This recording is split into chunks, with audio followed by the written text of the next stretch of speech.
পিরোজপুরের কৃতি সন্তান এ বাংলার তাফসির জগতের এক মহানায়ক কিংবদন্তি আলেমে দ্বীন। আমার স্বপ্ন ছিল লোকেরা আমাকে বলতো যে আপনার কণ্ঠটা সাইদি সাহেবের সঙ্গে মেলে। আমি তখন অবাক হয়ে তাকিয়ে বলতাম, কার সঙ্গে তুমি কি কথা বলো? রানী গোলাপ তো আর সবসময় আসে না। রানী গোলাপের জন্ম হয় যুগের পর যুগ এবং শতাব্দীর পর শতাব্দী। বলেন ঠিক কিনা? সেই কোরআনের পাখিকে 29,000 মহিলাকে ধর্ষণের মামলায় তাকে মিথ্যা অভিযুক্ত করে ওরা আটকে রাখলো আমৃত কারাদণ্ড দিয়ে। শুধু এখানেই ক্ষান্ত নয়, বরং তাকে শেষ পর্যন্ত সুস্থ মানুষটাকে হাসপাতালে নিয়ে গিয়ে এদেশের মাটিতে এক কলঙ্কিত অধ্যায় রচিত করল। সেটি হলো মেডিকেল ক্লিনিকের মাধ্যমে কোরআনের পাখির প্রাণ পাখিটা ওরা এ দুনিয়ার থেকে যাওয়ার রাস্তা সুগম করেছিল। জেনে রাখবেন, প্রতিটি কথা, প্রতিটি মত, প্রতিটি বিষয়ের চূড়ান্ত বিচার এ বাংলার জমিনে হবে ইনশাআল্লাহ। বলেন ইনশাআল্লাহ। আমরা লড়তে জানি, আমরা আমাদের ওই অস্তিত্বকে বিলীন করতে জানি না। আমরা এ দেশটাকে বিক্রি করতে জানি না, এ দেশটা গড়তে জানি। তার জ্বলন্ত প্রমাণ বিগত স্বৈরাচারদের অত্যাচারের পরেও নেতারা ফাঁসির মঞ্চে গিয়েছে, তারপরও দেশ ছেড়ে বিদেশে যায়নি। গেছে না? প্রিয় ভাই সব, আমরা অনেক কথা, আমি তো বললাম যে যদি শোনেন বলবেন যে আপনি অনেকক্ষণ বলেন, কিন্তু আমি তো বলবো না। আমি অনেক চিন্তা ভাবনা করলাম যে অল্প সময় কি ওয়াজ করা যায়। একটা আয়াতের একটু ব্যাখ্যা করে চলে যেতে চাই ইনশাআল্লাহ। বলেন না, এই আবেগ বন্ধ রাখেন, সারা রাত তো হবে না।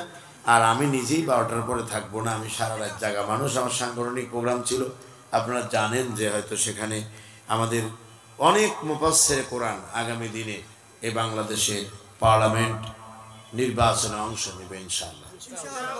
আমি কিন্তু কারোর নাম বলিনি, আপনারা মনে রাখবেন। হয়তো বা আপনারা শুনতে পাবেন যে অনেক ওলামায়ে কেরাম এদেশের মাটিতে প্রতিনিধিত্ব করবে পার্লামেন্টে। আলহামদুলিল্লাহ।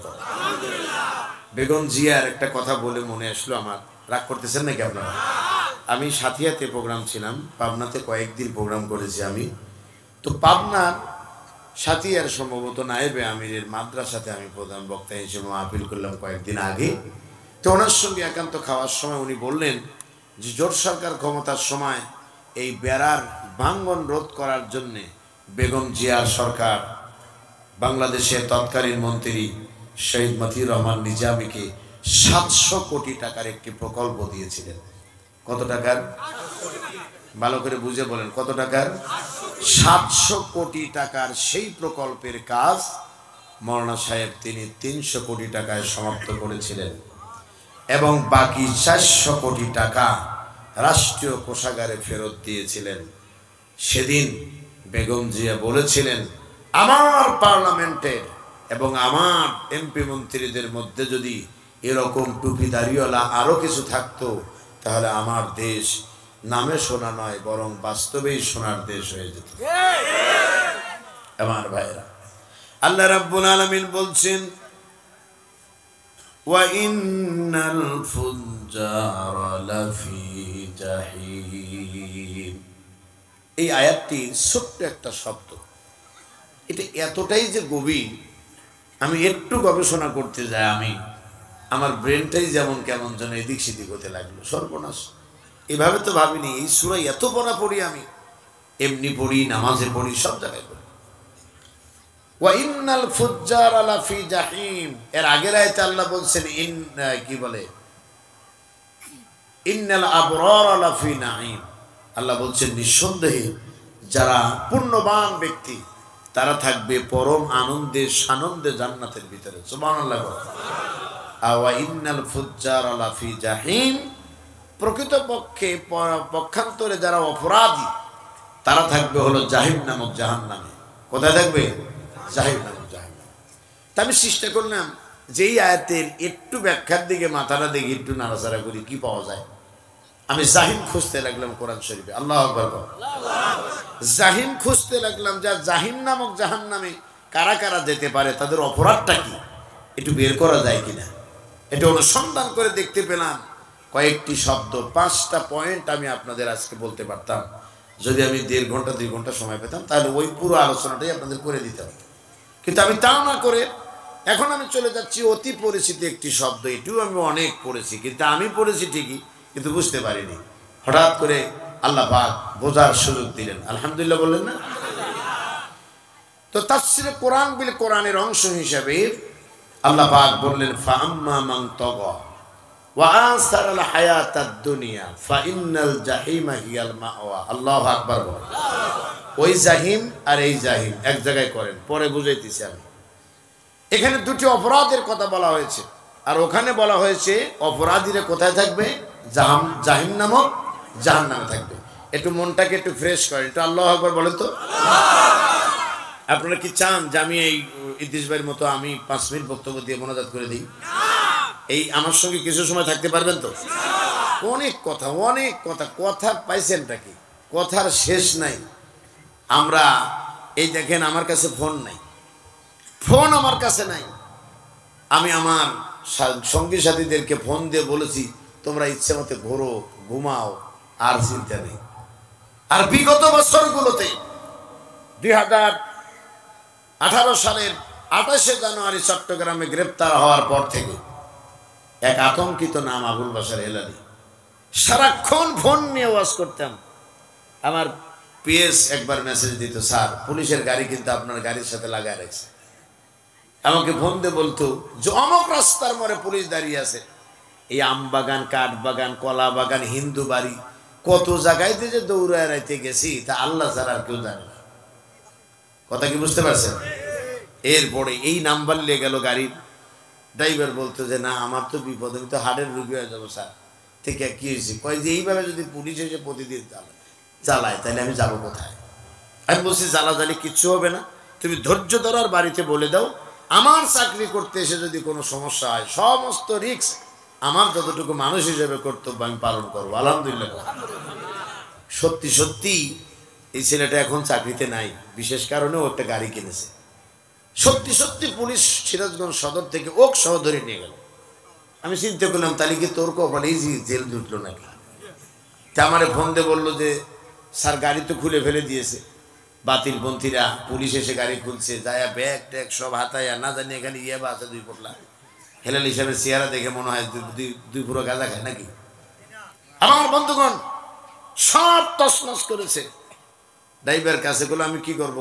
তুমি যাই বলো যে আমারে সহ নেন, গাড়ি একা নেওয়া দরকার নেই।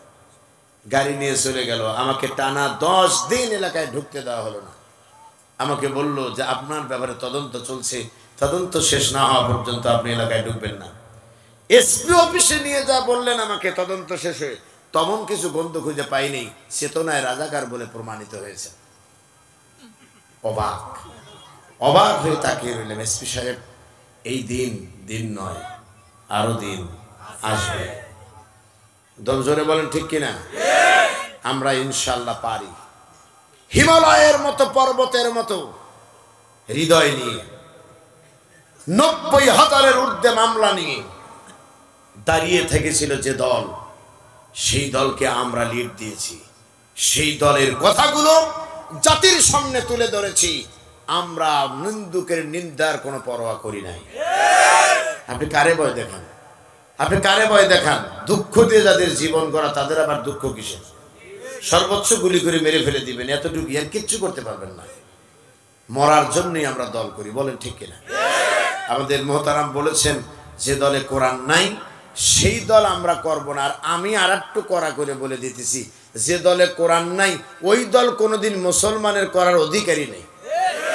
তার কারণ ওই দল করলে সে মুসলমান থাকবে না। আমার বন্ধুগণ, আল্লাহ রাব্বুল আলামিন কোরআনুল কারীমের ভিতরে ঘোষণা করেছেন অপরাধী যারা তারা জাহিম নামক জাহান্নামে যাবে। এবার যে কোরআনের আয়াত আমি তার বিপক্ষে পড়েছি, বিপরীতে যে আয়াত আমি তেলাওয়াত করেছি, ওখানে আল্লাহ পাক 2টা অপরাধের কথা বলেছেন। 1 নম্বর অপরাধ হলো ফাআম্মা মান তাগা। আল্লাহ বলছেন অতঃপর যারা সীমা লঙ্ঘন করেছে। এবার একটু বলেন তো দেখি, সীমা লঙ্ঘন আমরা করছি কিনা, আর সীমা লঙ্ঘন আমাদের দ্বারা হচ্ছে কিনা, বা সীমা লঙ্ঘনে জাতির মানুষ করেছে কিনা, এটা আমাদের দেখার দরকার আছে না না?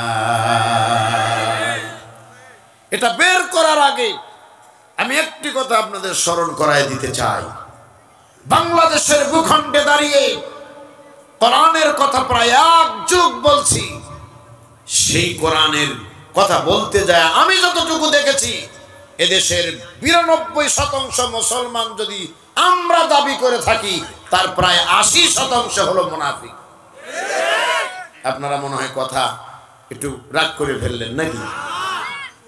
92% মুসলমানের দেশে নারায়ে তাকবীর আল্লাহু আকবারের আওয়াজ দেওয়া যায় না। সিরাজগঞ্জের মানুষ এখানে অনেক আছে। সেই সিরাজগঞ্জের মানুষ চিনবেন, গত 15 তারিখ আমি মাহফিল করেছি গাজীপুরের ঢেকুরিয়ার 3 দিন ব্যাপী ঐতিহাসিক মাইজবাড়ি ইউনিয়ন পরিষদ কমপ্লেক্সের তাফসীর মাহফিল।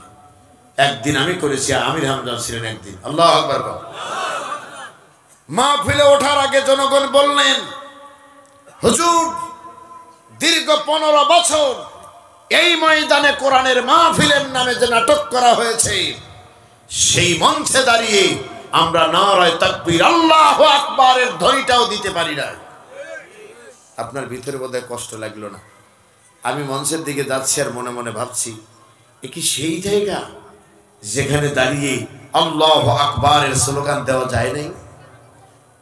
মাহফিল শেষে যখন ফিরে মোনাজাত শেষে যখন ফিরে আসতেছিলাম, মাথায় টুপি, মুখে দাড়ি, চোখ দিয়ে টলটলে পানি। লোকেরা আমাকে বলল, হুজুর 15 বছর পর নারায়ে তাকবীর আল্লাহু আকবারের স্লোগান দিয়েছে। আমার আল্লাহকে আত্মা বলে চিৎকার দিয়ে আল্লাহ বলে ডাক দিয়েছি। আমার বন্ধুগণ, এ জমিন কার? এটা আওয়াজ দিয়ে বলতে হবে, জমিন কার? তার জমিনে দাঁড়িয়ে তার নামের স্লোগান দিতে পারবো না, এমনটি তো হতে চিল্লায় বলেন পারে? অথচ মুসলমান যেদিন জন্মগ্রহণ করেছিল সেদিন আযান দিয়ে উদ্বোধন করা হয়েছিল। মুসলমানের নামাজ যখন আহ্বান করা হয় তখন আল্লাহু আকবার দিয়ে আযান দেওয়া হয়। মুসলমানের তাকবীরে তাহরিমে যখন হয় তখন আল্লাহু আকবার দিয়ে হয়। জানাজার প্রথম তাকবীর যখন শুরু হয়, শেষ বিদায়ের নামাজটাও শুরু হয় আযান দিয়ে। আযানের সেই শব্দ ব্যবহার করা হয়, আল্লাহ মহান, বলেন ঠিক কিনা? সুতরাং সেই আল্লাহর জমিনে দাঁড়িয়ে আমরা 92% মুসলমান, আর সেই মুসলমানদের জমিনে দাঁড়িয়ে আল্লাহু আকবারের নামে স্লোগান দিতে পারবো না। এর চেয়ে বড় অপমান, এর চেয়ে বড় আমাদের অপারগতা আর কি হতে পারে?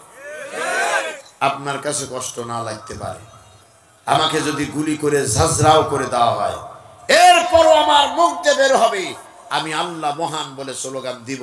বাতিলের কোন ষড়যন্ত্রকে আমরা মেনে নিব না, বরং রুখে দিব। বলেন ঠিক কিনা? আপনারা রাজি আছেন তো? ইনশাআল্লাহ চিল্লায় বলেন রাজি আছে? হ্যাঁ মুসলমানেরা, সাইদি সাহেবের একটা কথা মাথায় রেখে বসে, একটু শুনে যান। সাইদি সাহেব বলেছিলেন যে আমাদের কথায় কথায় মৌলবাদ বলা হয়, আর আমার ভাষায় যারা আমাদেরকে মৌলবাদ বলে তারা হলো আগাবাদ। তারা কি বাদ? আগা হলো উপরে, মূল হলো নিচে। মূলে আমরা 12 কোটি, আর উপরে তোমরা কয়েকজন। আস্তে করে নাড়া দিলে উড়ে গিয়ে মামু বাড়ি দিল্লি যায় পড়বা। সত্যি সত্যি কোন দেশে যায় নাই, সেই দিল্লি চলে গেছে। তাহলে বোঝা গেল তিনি শুধুমাত্র আলেম নয়, বরং তিনি একজন কিংবদন্তি আল্লাহর ওলি। বলেন ঠিক কিনা? আমার বন্ধুগণ,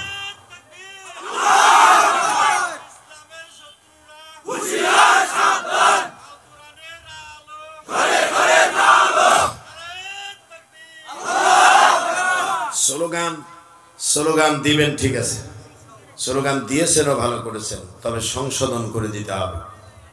আল কোরআনের আলো আর ঘরে ঘরে জ্বালানোর দরকার নাই। এবার সংসদে জ্বালাতে চাই। সংসদে আল কোরআনের আলো জ্বলবে।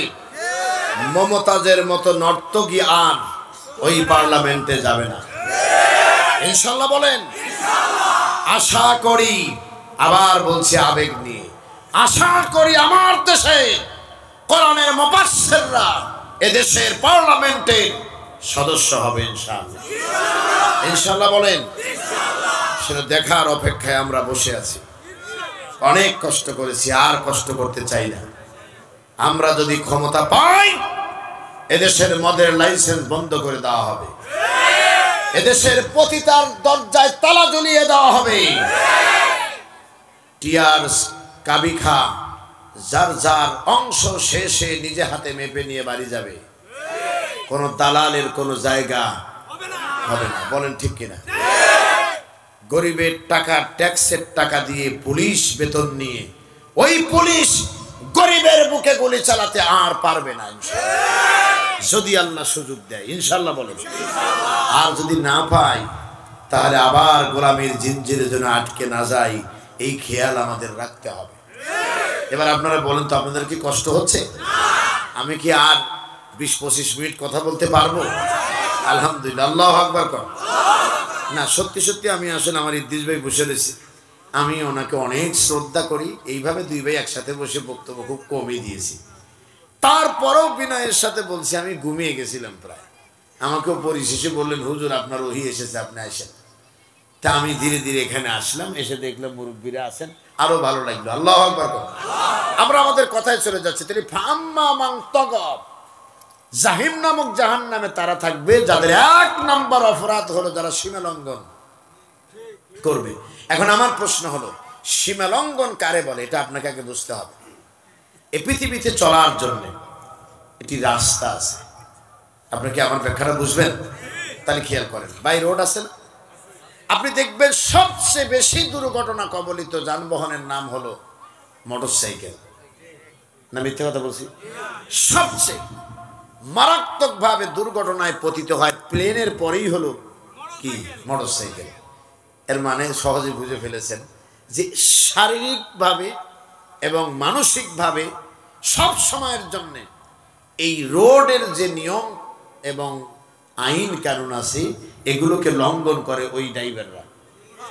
এজন্য বেশি কি হয়, আমার জীবনে সিরাজগঞ্জ রোডে একটা আমি অ্যাক্সিডেন্ট দেখেছিলাম। দেখে আমি অবাক হয়ে আমার আল্লাহর প্রশংসা করেছিলাম, মাবুদ কিভাবে এটা সম্ভব হলো। সোজা একটা কোট গায়ে আছে, কোট পড়ে আছে, মাথা নাই, বডি নাই, কিচ্ছু নেই, একেবারে ছিন্ন বিচ্ছিন্ন হয়ে গেছে।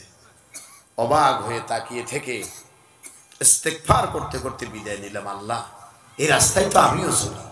কথা বলেন ঠিক কিনা? এই রাস্তায় তো আমিও চলি। তো সীমা লঙ্ঘন করতে করতে যখন সীমা ক্রস করে ফেলে, তখন আল্লাহ পাক আর সুযোগ তাকে দেয় না। সুযোগ কি দেয়? তো অনুরূপ ভাবে এই পৃথিবীতে চলার জন্য আল্লাহ কর্তৃক একটা সীমারেখা দেওয়া আছে। সেই সীমারেখা হলো শরীয়তের বিধিবিধান।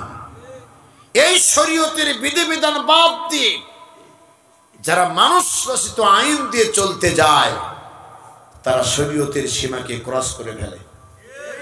আপনাদের কষ্ট হচ্ছে নাকি? তাহলে উত্তর দেন। এই ভিতরে লোকজন আসতেছেন বসার জন্য। আমার একটা বদ অভ্যাস আছে দেখে আমি একবারও বলিনি যে আপনারা যারা দাঁড়ায় আছেন তারা আসেন।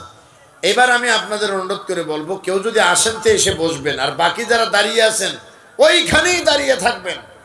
আপনি একটু পরে ঘরের দিকে তাকায় দেখবেন আমাদের মোনাজাতের হয়তো সময় হয়ে গেছে। প্রিয় ভাই সব, আমি আপনাদের যথার্থে বলছি, গুরুত্বপূর্ণ কোনো কথা এখনো আমি ওইভাবে বলি নাই, আমাকে বলতে হবে। বলেন ঠিক কিনা? কি করতে হবে? বলতে হবে। সংগ্রামী ভাইয়েরা আমার, আল্লাহ কর্তৃক সীমারেখা আল্লাহ পাক দিয়েছিলেন। সেই সীমারেখা লঙ্ঘন করেছিল নমরুদ, সেই সীমারেখা লঙ্ঘন করেছিল ফিরাউন, সেই সীমারেখা লঙ্ঘন করেছিল আবু জেহেলরা, এবং সেই সীমারেখা যুগের পর যুগ এই পৃথিবীতে বেঁচে থেকে যারা সীমা লঙ্ঘন করেছিল এদের পরিমাণও কম নয়।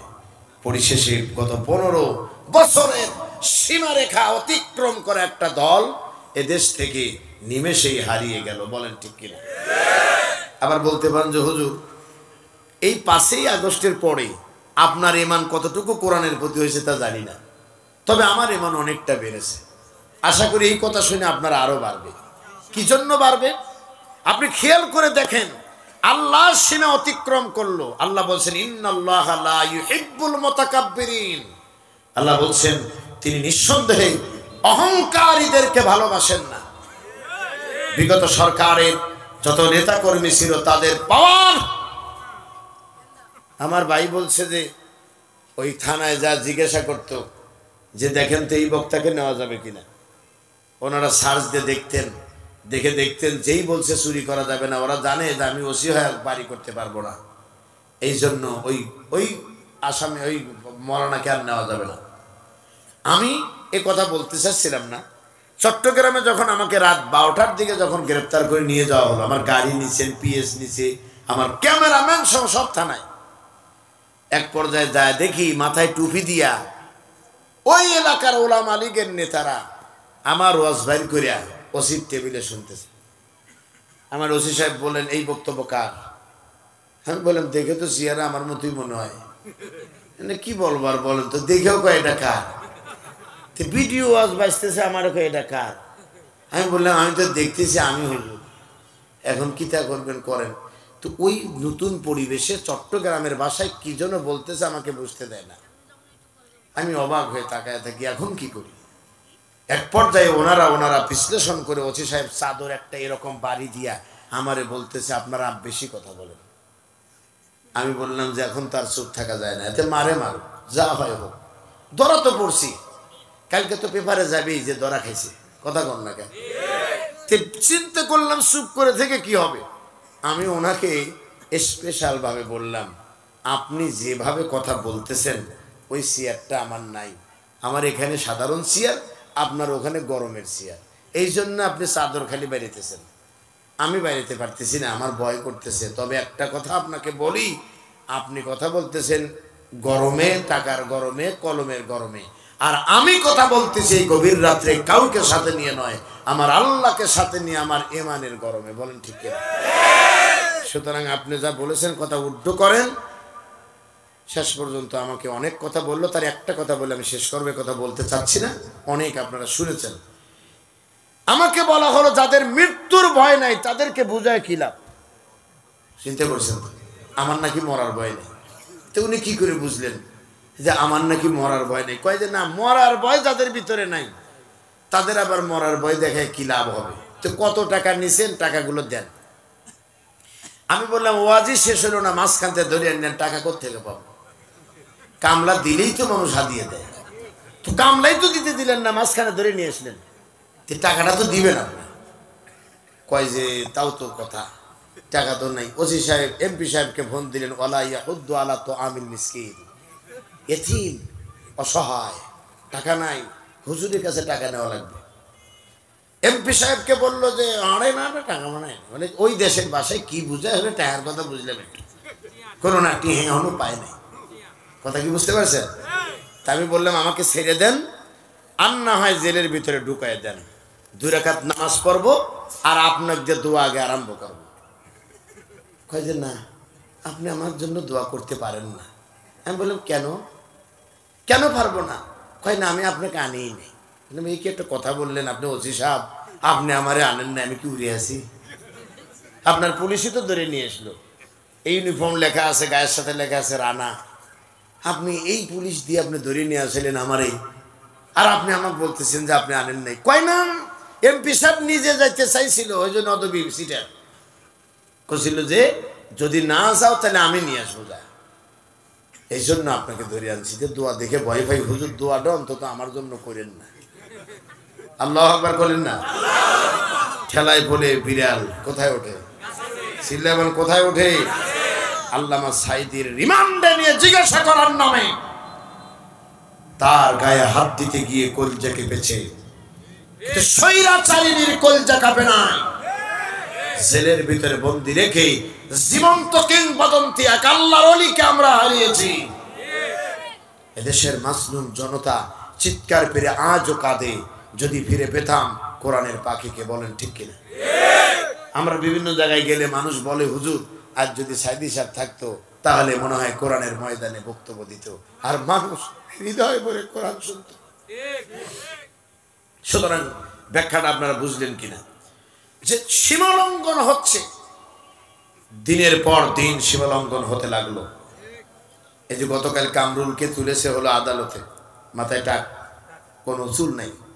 কথা কি বুঝতে পারছেন? একদম মানে প্লেন হয়ে গেছে। বেচারাকে জিজ্ঞাসা করা হয়েছে, আপনার এরকম গণহত্যার সঙ্গে জড়িত? উনি হুঙ্কার দিয়ে বলছে, এই দিন দিন নয়, আরো দিন আছে। আপনি কথা বলছেন কেন? গত 15 বছরে মিথ্যা মামলা দিয়ে আপনি আদালতের কাছেও মানুষকে বৈধ কথা নিয়ে যেতে দেন নাই, এটাকে আপনি ভুলে গেছে? এ পৃথিবী বড় নিষ্ঠুর। আবার আপনাদের কথাগুলো আপনাদের ঘাড়ের উপরে এসে পড়বে। বলেন ঠিক কিনা?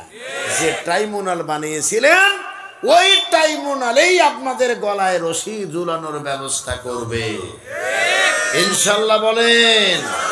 আমরা শুধু তাকায়া তাকায়া দেখবো কোথায় চলে যাচ্ছে। আমি 2 নাম্বার কথায় চলে যাচ্ছি। 2 নাম্বার কথাটা হলো কি বলছিলাম বলেন তো দেখি?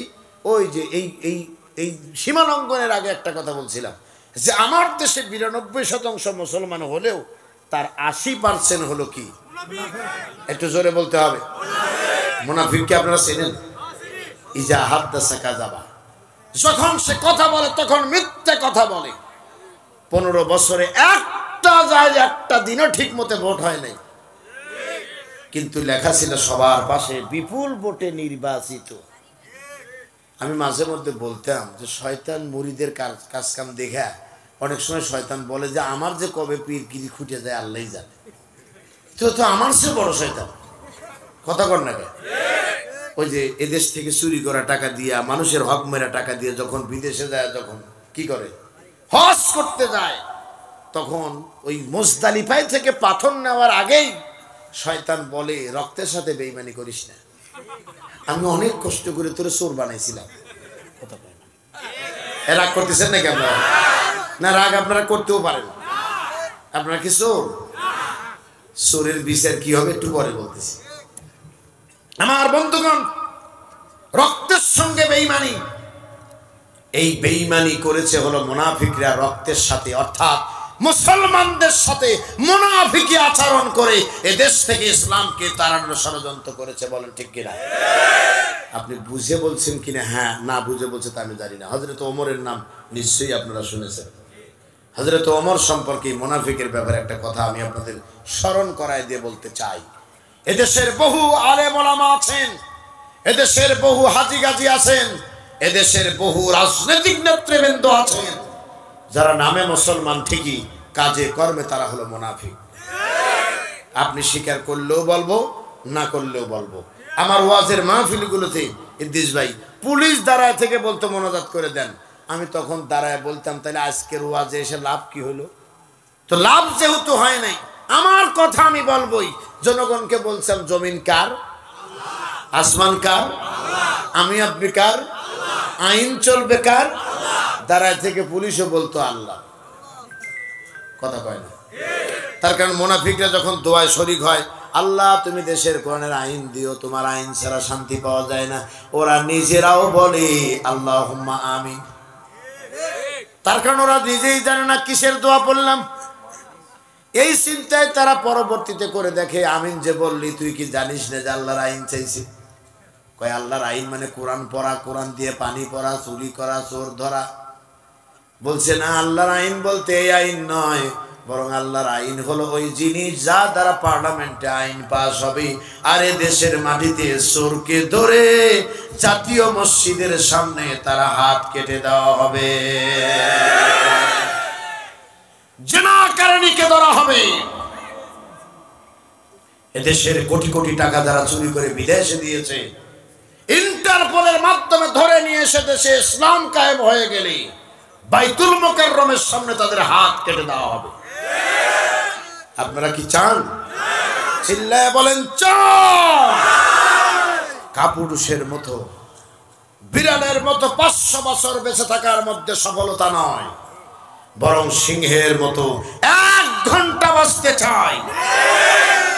আমরা জন্মেছি, আমরা মরতে জানি, মাথা নত করতে জানি না। আমাদের শেষ মিশন পার্লামেন্টে আল্লাহর আইন চাই। বলেন ঠিক কিনা? আমরা কার আইন চাই? আমরা মুসলমান হয়ে মরতে চাই, মুনাফিক হয়ে মরতে চাই না। মুনাফিকের চিন্তা আমাদের দেশের অনেক হাজি গাজিরও আসে নাই, মনে করছে বোধহয় হজ করে এসেছে জান্নাতে চলে গেলাম। হযরত ওমর বিশ্বনবী জনাবে মুহাম্মদুর রাসূলুল্লাহ সাল্লাল্লাহু আলাইহি ওয়াসাল্লামের কাছে আল্লাহ পাক মুনাফিকদের পরিচয় দিলেন। কার পরিচয় দিলেন? মুনাফিকদের পরিচয় দিলেন। আল্লাহ রাব্বুল আলামিনের হাবিবের ছিল একজন ব্যক্তিগত সহকারী, নাম ছিল তার হুযায়ফা রাদিয়াল্লাহু তাআলা আনহু। তিনি বিশ্বনবীর পিয়ন হিসেবে কাজ করতেন এবং গুরুত্বপূর্ণ তথ্য লিখে রাখতেন। এই হযরতে হুযায়ফা রাদিয়াল্লাহু তাআলা আনহু খাতার ভিতরে মুনাফিকের নাম লিখে নিয়ে ঘুরতেছেন। ওয়াদ্দ জাহান যিনি শাসন করবেন, আর আল্লাহর নবীর ভবিষ্যৎবাণী অনুযায়ী আমার পরে যদি কোনো নবী পৃথিবীতে আগমন করত তাহলে খাত্তাবের পুত্র ওমর নবী হয়ে যেত। সুবহানাল্লাহ বললেন না? কিছু কথা আছে আমরা গবেষণা করতে জানি না। আল্লাহ বলছেন আমার নবী হলেন শেষ নবী।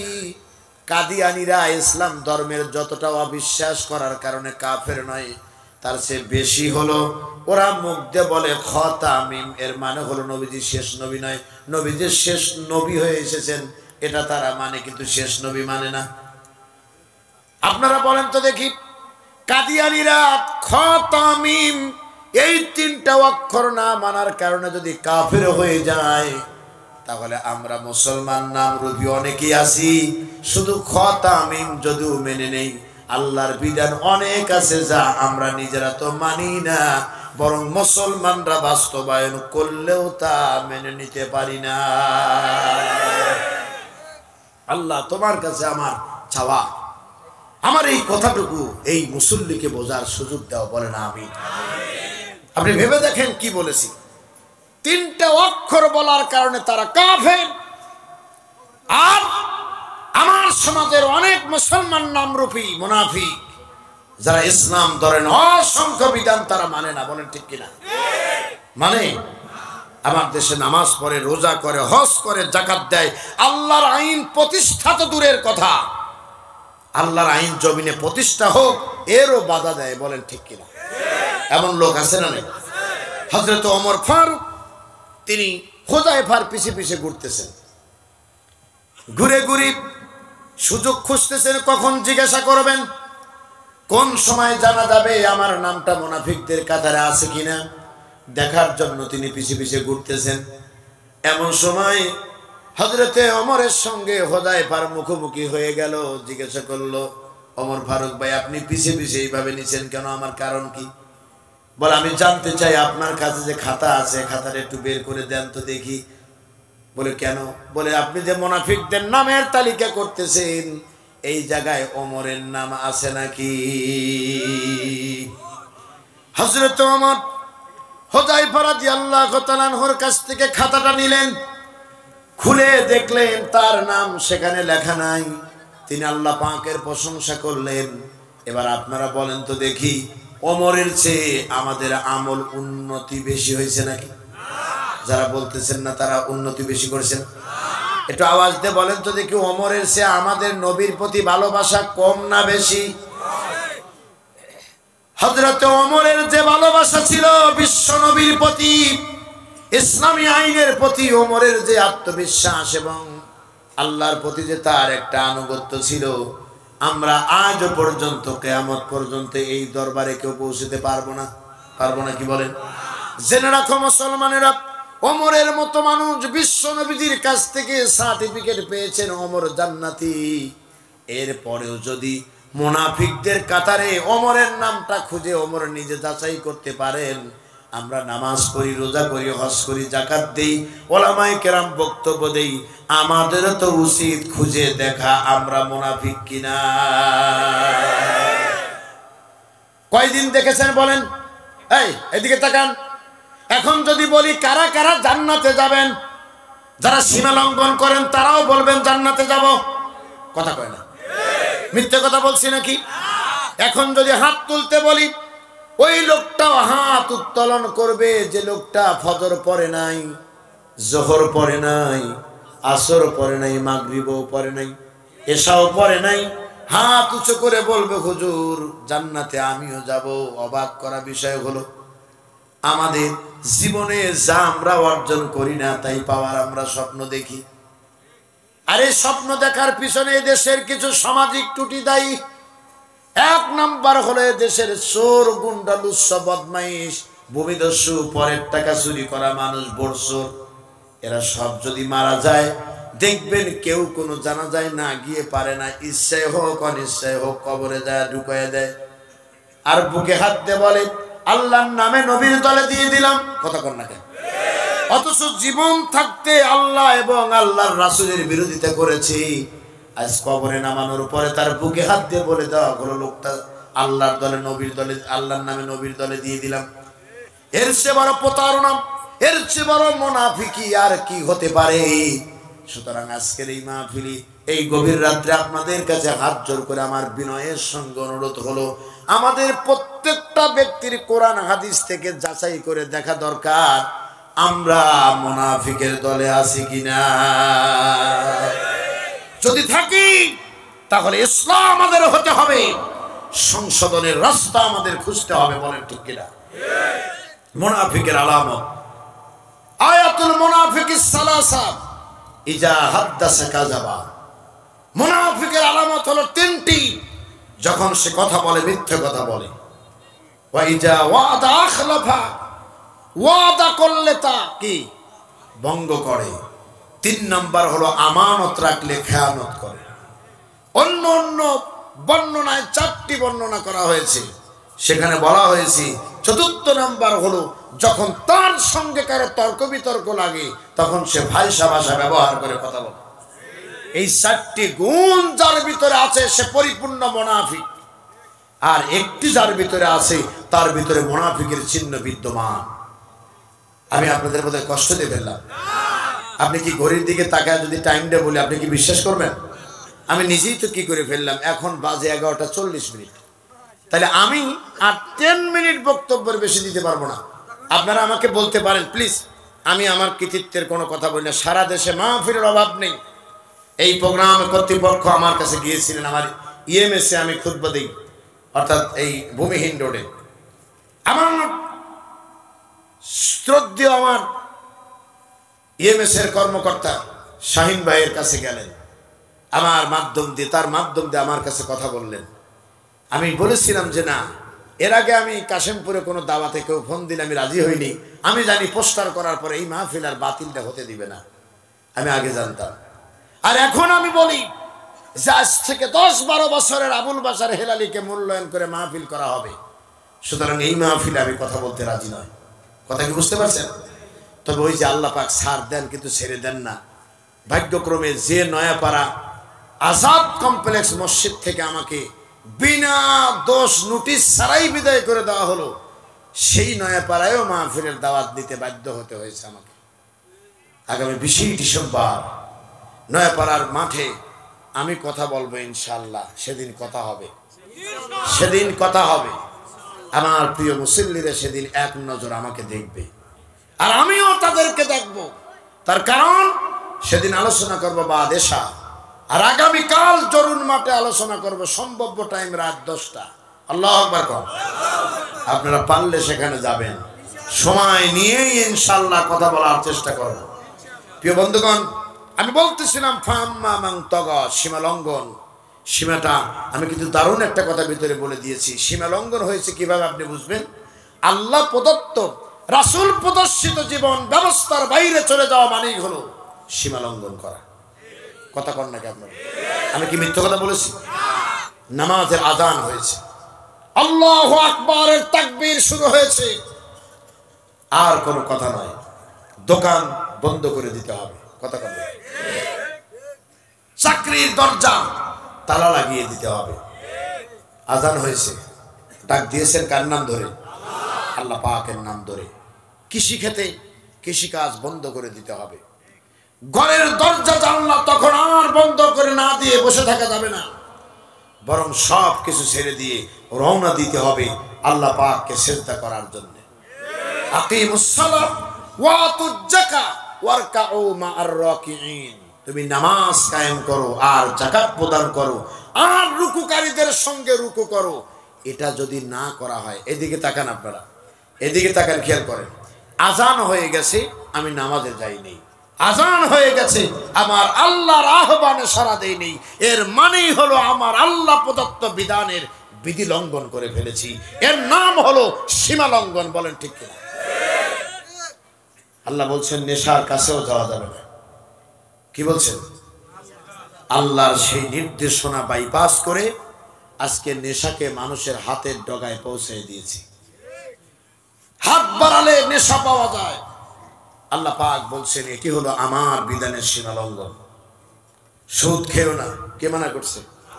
এটা আওয়াজ দিতে হবে, কে মানা করছে? সুদ আমাদের সমাজে আছে না নাই? প্রিয় বন্ধুগণ, দুটি অপরাধ যখন সমাজে গ্রাস করবে, মনে রাখবেন আল্লাহ পাকের গজব নাজিল হতে থাকবে। আমি গতকাল প্রোগ্রাম করেছি ময়মনসিংহ ফুলপুরে। এলাকার লোকজন, ময়মনসিংহ ফুলপুরে অনেক প্রোগ্রাম আমি করেছি। এলাকার লোকজন বলল, হুজুর আমরা বড় বিপদগ্রস্ত। আমি বললাম কি হয়েছে আপনাদের? বলো আমার এলাকায় অসময় বন্যা হওয়ার কারণে যেখানে লক্ষ লক্ষ মন ধান হওয়ার কথা, সেই ধানের জমি এখন পুরা খালি আছে, কোনো ফসল জন্মে নেই। আমার বন্ধুগণ, আমি তো বলেছি এটা আল্লাহ পাক না খায় রাখবেন না, বরং সাময়িকের জন্য ওই যে আল্লাহর বিধান লঙ্ঘন করেছে, এর জন্য আল্লাহ পাক বান্দাকে শাস্তি দিয়েছে। বলেন ঠিক কিনা? আমি যে কথা বলতেছিলাম, তাহলে দুটি অপরাধ যখন সমাজে বেড়ে যায়, মোহতারাম আর একটু সময় থাকা যাবে তো, তাহলে দুটি অপরাধের এক নম্বর অপরাধ হলো সুদ যদি সমাজে বেড়ে যায়। এবার আপনারা বলেন তো সুদ আছে না নাই? সুদ আছে না নাই? সুদ শুধু নাই, আমরা মনে করতেছি জান্নাতে চলে গেলাম, দাড়ি রাখছি, মাথায় টুপি দিছি, মৌলানা সাহেব, হাজী সাহেব। আর জান্নাতের ঠেকায় কে? জান্নাতের যাওয়া ঠেকায় কে?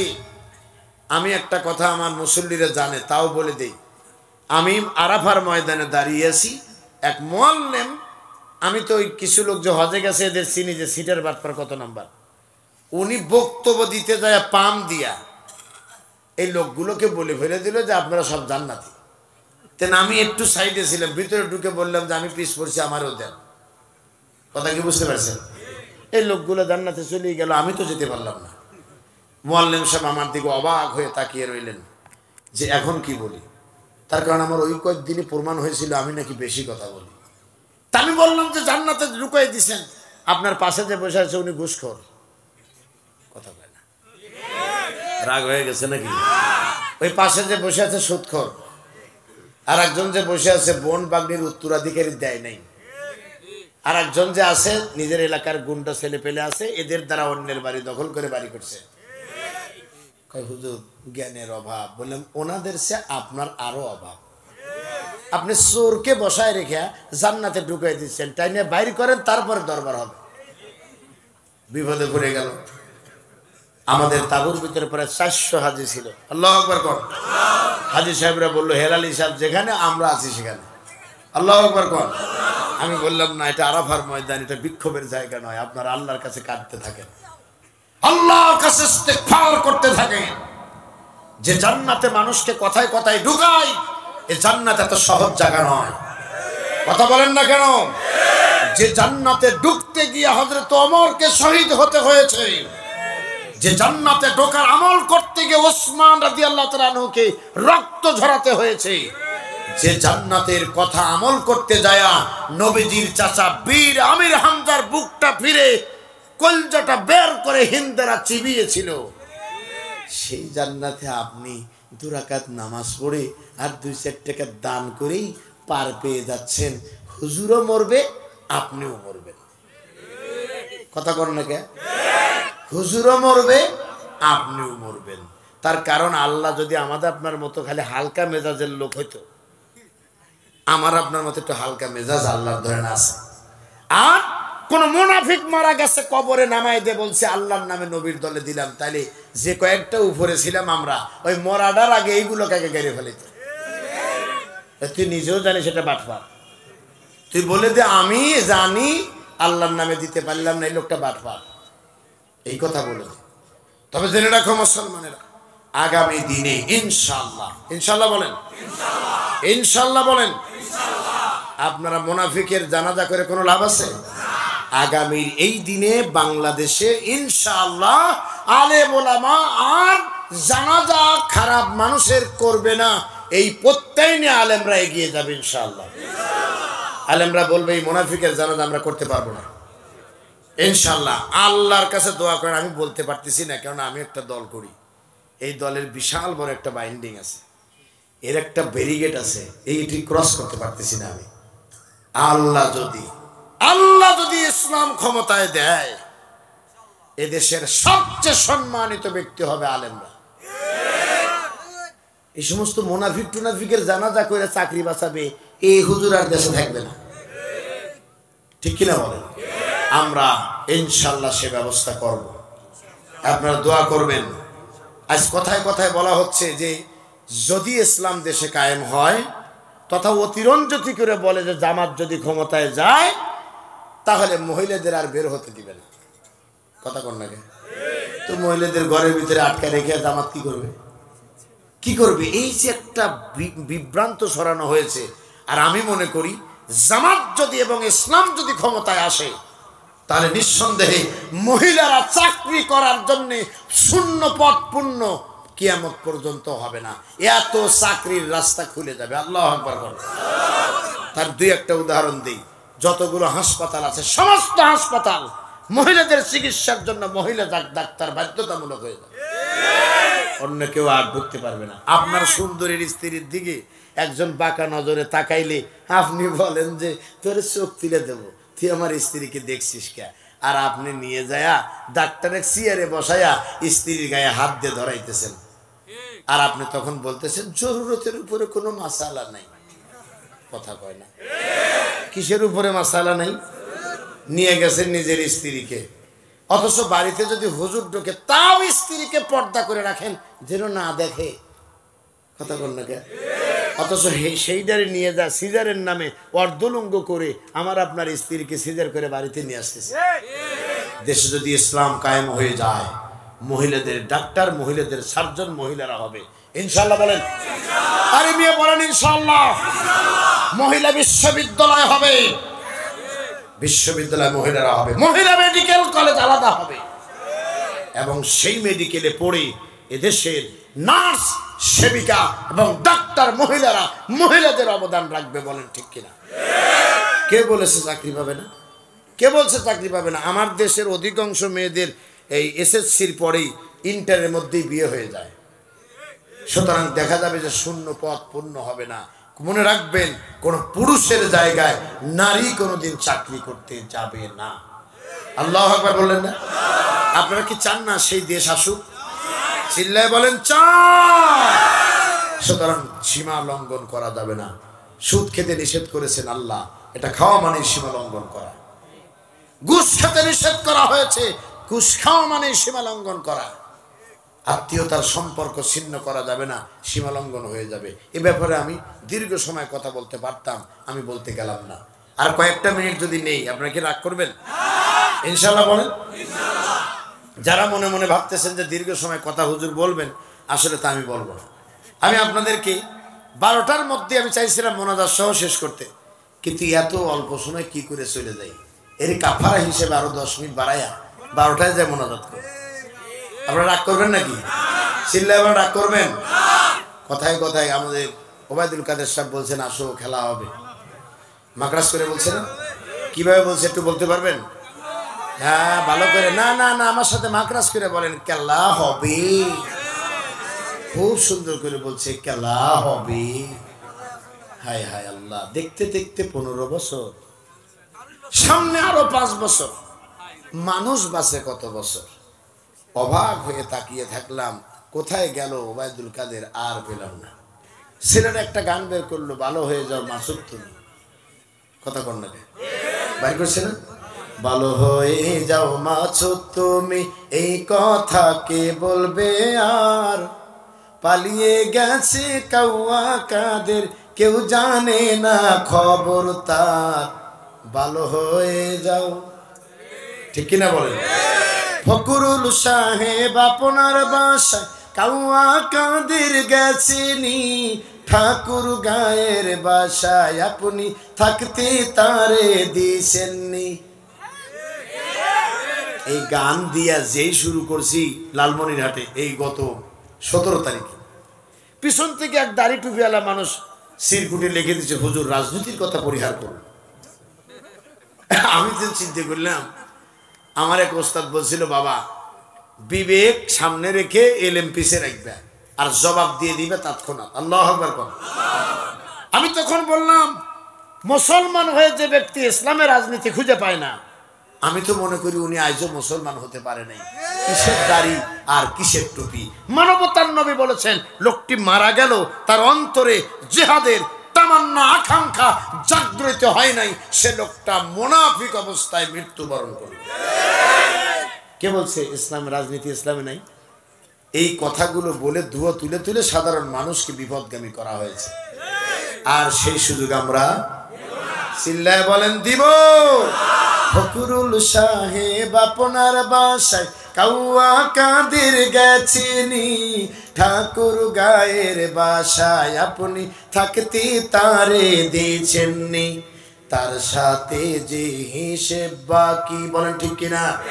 তার সাথে যে হিসেব বাকি আছে কোটি জনতার, পালিয়ে গেছে কাউয়া কাদের, কেউ জানে না খবর তার, ভালো হয়ে যাও।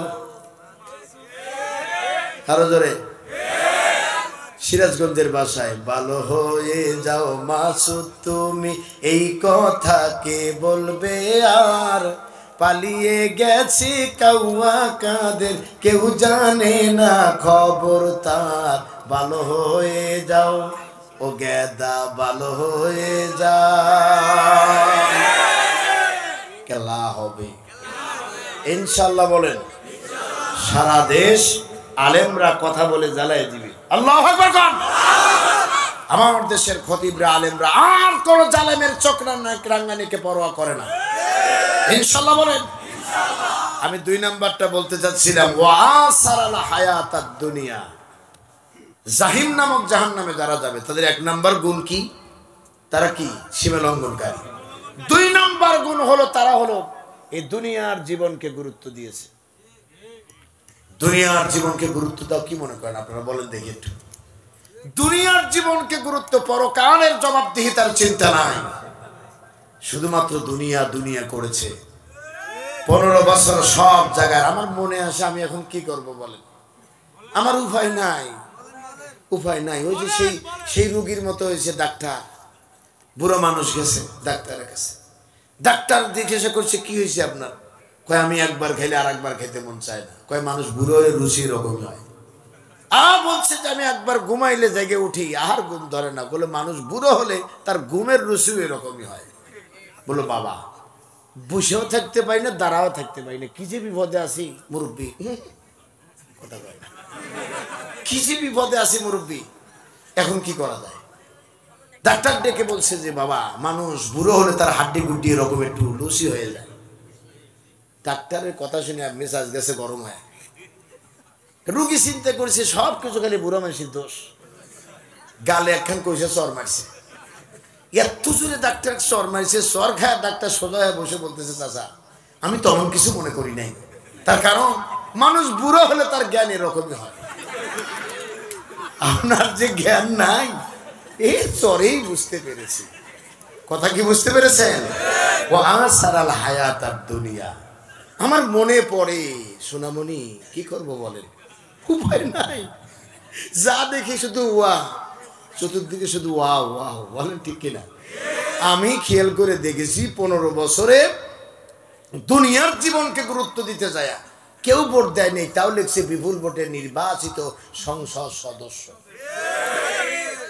কলে ভোট দিছে কেনা? কয় যে 10 বছর আগে কবরে গেছে কাকি, উনি এসে দিয়ে গেছে। কিভাবে? চাচাকে বাড়িতে এসে বাতিজে বলছে, কাকা চাচি এসেছিল, তোমার সাথে কি দেখা করছে? কয় কোষ কি তুই, তো চাচি তো 10 বছর আগে মারা গেছে। হে কি উঠে আসতে পারে? মানুষের হাড্ডি গুড্ডি পচে সব শেষ হয়ে যায়, আর তুই বলিস কি? কয় না, বিশ্বাস যদি না হয় তুমি নির্বাচনের ওই এত কেন্দ্রে যাও, যা দেখো কয়জন আনসার আছে আর কয়টা কুকুর আছে, আর কিছু নাই। কথা কয় না, যা দেখো লিস্টের ভিতরে সুন্দর করে করিমন নেশার টিক চিহ্ন দেওয়া আছে। আমার মনে হয় ওপারে গিয়ে চাচি তোমারে ভুলে গেছে। চাচা কান্না আরম্ভ করছে, কইস কি তুই, চল যাই একটু দেখে আসি, এতদিন পর আসলো, আমারে একটু দেখে গেল না। যাওয়ার পরে খুঁজে দেখি সত্যি সত্যি করিমুন্নেছা টিক চিহ্ন। কথা কি বুঝতে পারছেন? চাচা কয় আইয়াম তো অবাক, কয় কি আমার স্ত্রী সত্যি সত্যি আসিল, বসে কান্না শুরু করে দিছে। জনগণ এসে বলছে আরে বেকুব, মানুষ মারা গেলে আসবে কিভাবে? এই বোটের নাম গাইবি বোট। কথা কর না কে? গাড়ি পড়াইছে ঢাকা, মামলা হয়েছে কাশেমপুরে, এর নাম গাইবি মামলা। আহা পরে না চোখের পড়লো। কথা কর না কে? আল্লাহ পাক ডেকে বলছেন আমি সাথ দেই, ফাইনা তাযহাবুন, যাবা কোথায়? যাওয়ার কোনো রাস্তা নাই, ধরা তোমাকে দিতেই হবে। বলেন ঠিক কিনা? আমার বন্ধুগণ, সেই ধরার দিন সামনে চলে এসেছে। আল্লামা সাঈদী রহমাতুল্লাহ আলাইহি বলেছিলেন এই ক্ষমতা যেদিন থাকবে না, এই সমস্ত এমপি মন্ত্রীদেরকে হ্যান্ডকাপ লাগায়া দলে দলে আদালতে তোলা হবে। এবার হাসানুল হক ইনু, দরবেশ বাবা, কথা কয় না, মাহবুবে সুবহানী হানিফ চাচা, এর সাথে আছে আরো আইনের নামে বেআইনি মন্ত্রী, সব একসঙ্গে রশি লাগায়া ওয়ালা ইয়াহুদ্দু আলা তুআমিল মিসকিন। কথা কয় না? আসো আসো, আহো বাতিজা, খেলা হবে। এবার তুলে নিয়ে গেছে। শেষ পর্যন্ত পলক সাহেব অপলক দৃষ্টিতে তাকিয়ে বললেন আপনারা দোয়া করবেন। কথা বল না, এখন দোয়ার এত প্রয়োজন হলো, আর এর আগে দোয়া প্রয়োজন হয় নাই। মনে হচ্ছে যেন নবাব জাদার একটা আসর চলছে। বলেন ঠিক কিনা? আল্লাহ আমাদের বোঝার তৌফিক দিক। বলেন আমিন। আপনারা কেমন উপর রাগ করছেন? রাগ করেন না, আমি আর কথা বলবো না, এখন চলে যেতে হবে। না না না না না না না না, প্লিজ প্লিজ আমাকে ক্ষমা করুন। আমার বন্ধুগণ এই শোনেন, আরে বোঝেন আগামীকাল মাহফিল আছে জরুর নামে।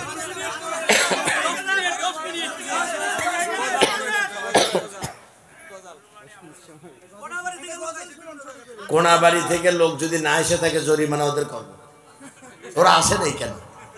কথা কি বুঝতে পারছেন? ওই এক লোক গেছে আপনার, বলবো দাঁড়ান একটু, কি যে বলি মাউনেস স্পিকার, এই গজল আর বলতে চাই না। কথা কি বুঝছেন? আমার ধরে নিয়ে যায় কি যে একটা নাটক করেছে এগুলো বলতে চাচ্ছি না, এগুলো পরিচিত বেশি লোকজন আছে, ওনারা বলবে যে হুজুর এইগুলো হয়েছে নাকি। আমার বন্ধুগণ, এক লোক গেছে, আপনার কথায় একটা উদাহরণ মনে পড়ছিল, তা বলতে চাচ্ছি না। একটা উদাহরণ আমি দিয়েছিল, ওয়াসারাল হায়াতাদ দুনিয়ার নিয়ে একটা উদাহরণ দেই। উঠে যাবেন নাকি? উঠে গেলে তারই মোনাজাত করবো। তাহলে ঠিক আছে, একটু আল্লাহু আকবার বলেন। আপনি কি কষ্ট পাচ্ছেন? আল্লাহু আকবার বলেন। হ্যাঁ, আমার বিএনপির বাইরেও এখন দাঁড়া আছে, খেলা হবে। হ্যাঁ, মিল্টন রোড থেকে নেত্রিক বাইর করে দিছাও। কথা কর না কে? এবার আর কোনো রক্ষা নাই, আমরা আছি, ঠিক কিনা বলেন? তবে যাই কিছু হবে, আগামীর যদি ফেয়ার নির্বাচন হয় ইনশাআল্লাহ, ইনশাআল্লাহ বলেন, ইনশাআল্লাহ আমরা দেখব, ঠিক কিনা বলেন? আমার বন্ধুগণ, তবে আমি আল্লাহর অনেক প্রশংসা করি যে আমাদের দেশের মানুষ মাইর খাওয়ার পরেও আমরা এখনো হিংস্র জানোয়ারের মতো আচরণ করিনি। দুই একটা জায়গায় বিচ্ছিন্ন ঘটনা ঘটছে, তাছাড়া কি কিছু হয়েছে? আর পরিবেশ একেবারে শান্ত, ঠিক কিনা বলেন? আমার বন্ধুগণ, ওয়াসারাল হায়াতাদ দুনিয়া, আল্লাহ বলছেন যারা সীমা লঙ্ঘন করেছে এবং দুনিয়ার জীবনকে গুরুত্ব দিয়েছে, দুনিয়ার জীবনকে গুরুত্ব দিতে যায় কাউকে সম্মানী লোককে সম্মান করতে পারে নাই, পারছে কি? বরং সম্মানী লোকগুলোকে অপমানিত করা হয়েছে। মামুনুল হকের মতো আলেমকে নিজের স্ত্রী নিয়ে রিসোর্টে গেছে, উনি বলছে কাবিল নামা কই। এখন যিনি প্রশ্ন করছেন ওনাকে যদি বলা যেত তোমার মার যে বিয়ে হয়েছিল তোমার মার কাবিল নামাটা কই, তুমি একটু দেখাও, নাহলে তুমি জারজ সন্তান। আমাদের সাইদি সাহেব জারজ সন্তানের একটা বাংলা বলছিলেন না পার্লামেন্টে, আমাকে যারা রাজাকার বলে তারা পিতৃ পরিচয়হীন অবৈধ সন্তান। এই কথাটা ওই পার্লামেন্টের এমপি মন্ত্রীদের বুঝতেই সময় লাগছে কয়েকদিন। আরে বলল কি, বাড়িতে যা হয়তো স্ত্রী বলছে তোমরা না জারজ সন্তান, কও কি? কয় যে ওই যে সাইদি রাজাকার বলছে যারা আমাকে রাজাকার বলে তারা পিতৃ পরিচয়হীন অবৈধ সন্তান। তাইলে তোমরা ওজন করে দেখো না? কয় না, আমরা তো জানি যারও সন্তান। কয় ওইটা মোটিফাই করে বানাইছে এইটা। সুবহানাল্লাহ কোন। আমার বন্ধুগণ, এত অপরাধ করেছে, অহংকার। আহারে আল্লাহ মাফ করে দাও। ছোট্ট পর্যায়ের নেতা এসে কাছে বলতো, হুজুর আমার এলাকায় কিন্তু স্লোগানের ওয়াজ করবেন না, আমার এলাকায় কিন্তু হুঙ্কার দিবেন না, দিলে কিন্তু বিপদে পড়লে আমরা জানি না। বলছে কিনা? এই যে ফোসফাস করছে, সংশোধনের জন্য আমরা সব সময় বলতাম অহংকার করো না, অহংকার করে রাস্তায় ঘুরো না, বলছি না আমরা? তারপরও কি মানছি? এবার একটা উদাহরণ শোনেন, এটা শুনে যাবো। শুনে, সাপ আর ব্যাঙের সঙ্গে বন্ধুত্ব। সাপ আর কি? এটা আওয়াজ দিতে হবে, সাপ আর কি? তো সাপ আর ব্যাঙের সঙ্গে বন্ধুত্ব মানেই তো একটু অদ্ভুত ব্যাপার, কেননা সাপ তো ব্যাঙকে খেয়ে ফেলবে, এটাই স্বাভাবিক কথা। তো কথাবার্তা এক পর্যায়ে সাপ এবং বন্ধু কথা বলতেছে দুজন একসঙ্গে। সাপ ডেকে বলছে, তোমার কোনো মনের কথা থাকলে বলতে পারো। মনের কথা কি বলবো দোস্ত, তোমার শরীর তো আমার শরীর তো একের কাজ শেষ করে, তোমারটা তো একেবারেই ক্লিন শেপের মতো, দেখতে একদম মানে সুন্দর, তুমি দোড়া কাঠা, তুমি মানুষকে সুন্দর খেলা দেখাতে পারো। আমি ব্যাং, আমার পা দেয় একদিকে ওদিকে, আমার তো ডিল নেই। কথা কি বুঝতে পারছেন? তবে তোমার একটা অভ্যাস আছে, এই অভ্যাসটা একটু বিরক্ত লাগে। কয় কি? কয় তুমি সব ভালো লাগে, কিন্তু মাঝে মধ্যে যখন এভাবে যখন ফোঁস করে ওঠো তখনই দেখতে একটু বিশ্রী লাগে, রাগা যাবে না। এই কথা বলাও শেষ, সাপ ফোঁস করে ওঠাও শেষ, ব্যাং এক লাফ দিয়ে পড়ে গেছে পানির ভিতরে। সর্বনাশ, বন্ধু এখন রেগে গেছে। পাশেই ছিল এক রাখাল, হাতে ছিল হেদায়েতুল্লাহ। কথা কয় না, হাতে ছিল কি? সাপের ফোঁস শব্দ শুনলে হেদায়েতুল্লাহ কি করতে পারে? কয়েকটা গাড়ির উপরে মারছে। মারার পরে সাপ আর কোনো খোঁজ খবর নেই। কিছুক্ষণ পর ব্যাং উঠে এসেছে। উঠে আসার পরে দেখছে আমার বন্ধুর কোনো শব্দ পাচ্ছি না। কাছে যায়, দেখে বন্ধু আমার এখন সোজা হয়ে আছে। তো সোজা হয়ে আছে, সাপ বন্ধুর পাশে শিয়ারে বসে বলতেছে, দোস্ত সেই সোজা হইলা, কিন্তু গার বাঁকা করে হইলা, আগে হতে পারলা না। আমরা বিগত স্বৈরাচারদের অনেক সংশোধনের কথা বলেছিলাম, হেদায়েতের পথে আসতে বলেছিলাম, কোরআনের পথে বিরোধিতা না করার কথা বলেছিলাম। তারা তা না করে অহংকারে আস্ফালনে ফেটে উঠেছিল। আল্লাহ পাক বলছেন, লা তামশি ফিল আরদি মারহান, অহংকার করে জমিনের বুকে পদচারণ করো না, এই জমিন কিন্তু তোমাকে ছেড়ে দিবে না। আর চিল্লায় বলেন ঠিক কিনা? এই জমিন ছেড়ে দেয় নাই। আল্লাহ পাক তাদেরকে ধরালেন, সেই সোজা হলো, আর কোনো খবর নাই। এখন সব জায়গায় এমন হয়েছে, এদের বিরুদ্ধে কথা না বললে মানুষ ওয়াজই শুনতে চায় না। তাহলে বোঝা গেল, এত উন্নয়নের পরেও ক্ষমতা ছাড়া 15 মিনিটও টিকতে পারলাম না। এর মানে হলো আমার পিএস চুরি করেছে 400 কোটি টাকা। জনগণ আর বুঝতে বাকি নাই, পিয়ন যদি 400 কোটি মাইনে দিতে পারে, না জানি খালা আম্মা কত টাকা মেরেছে। চোরের এই বিচার এ দেশে হওয়া দরকার আছে না নাই? হযরত ওমরের নাম আপনারা শুনেছেন? কথা বলেন, শুনেছেন? এদেশে যারা ক্ষমতা পায় তারা গরিব থেকে কোটিপতি হয়। আর ইসলামী সরকারের নিয়ম হলো, যেদিন থেকে ইসলামী ল চালু হবে সেদিন থেকে যারা ক্ষমতা চালাবে এদের সম্পদের পাই টু পাই হিসাব দিতে হবে, কিভাবে বৃদ্ধি পেয়েছে তা জানতে হবে। বলেন ঠিক কিনা? হযরত ওমরের কথা না বলে হযরত আবু বকরের একটা কথা বলি, বলবো? হযরত আবু বকর, কথা না 2 নম্বর হয়ে গেল। হযরত ওমর রাষ্ট্রীয়, আবু বকর রাষ্ট্র থেকে কিছু চিনি পান। কি পান? তিনি মদিনা প্রজাতন্ত্রের প্রধান মন্ত্রী, চিনি পান তিনি।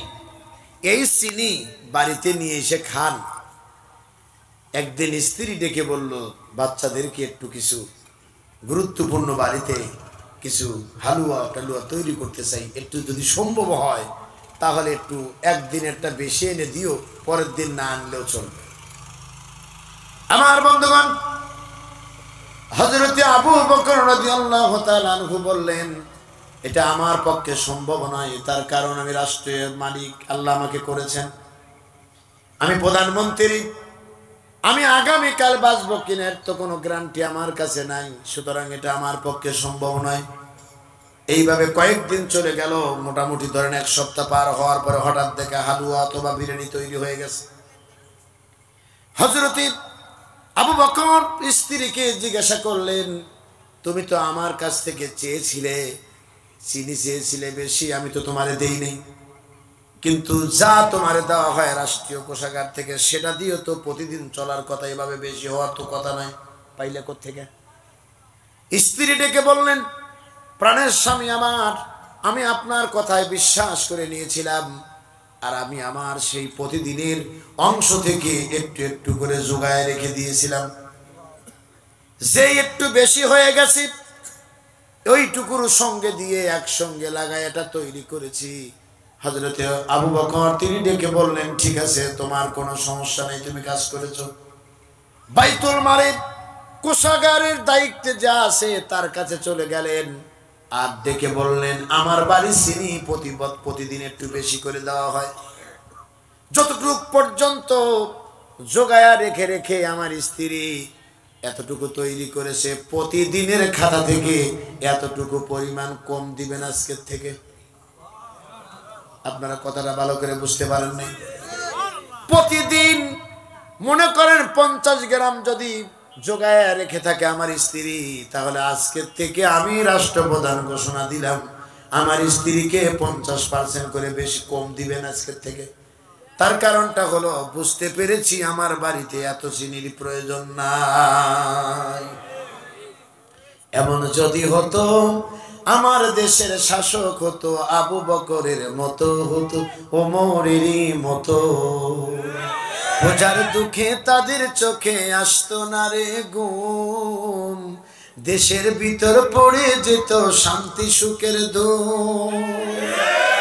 রাস্তায় যখন সবাই ঘুমিয়ে, ইসলামী সরকারের দায়িত্বশীলরা তখন তাহাজ্জুদ পড়ে রাস্তায় নেমে যাবে।